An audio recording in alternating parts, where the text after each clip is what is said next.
Well, it's pretty likely that at some point a visitor will enter your home, a place that your pet probably considers their domain. Or you take your dog out to enjoy the great weather out there. While these are certainly natural things to do, all the excitement can lead a pet to bite.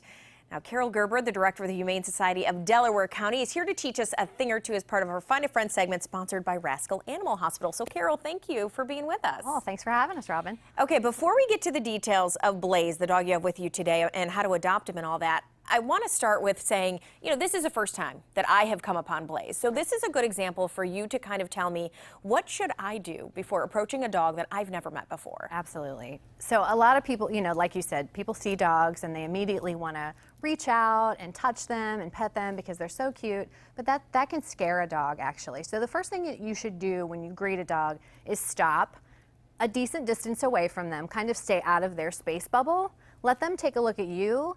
Don't reach out your hand right away. Speak softly to the dog.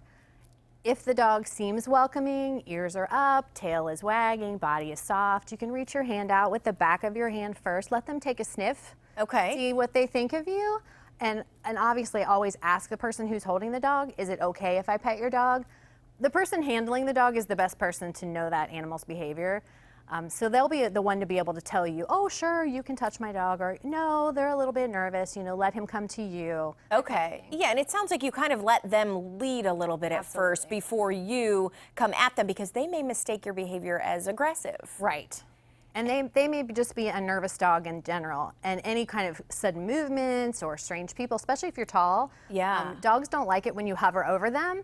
Okay. So another good way to approach a dog is to do it sideways instead of head on.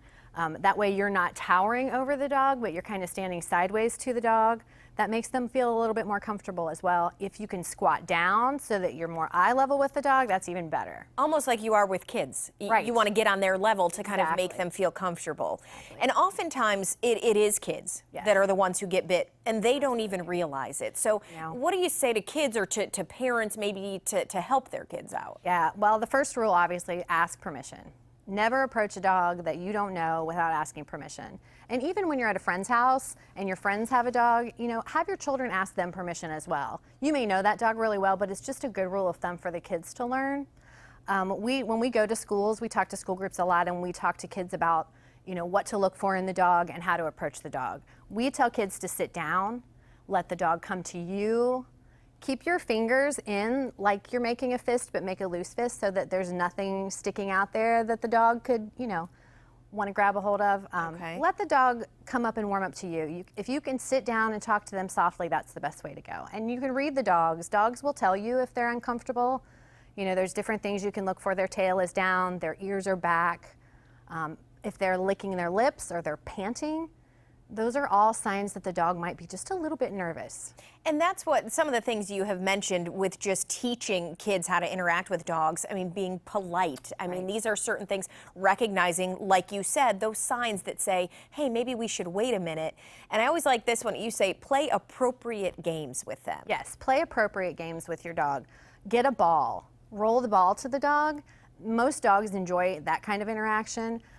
Throw a stick, throw a frisbee, things like that. Things where the dog isn't necessarily touching you, but you're interacting in a very positive way with the dog.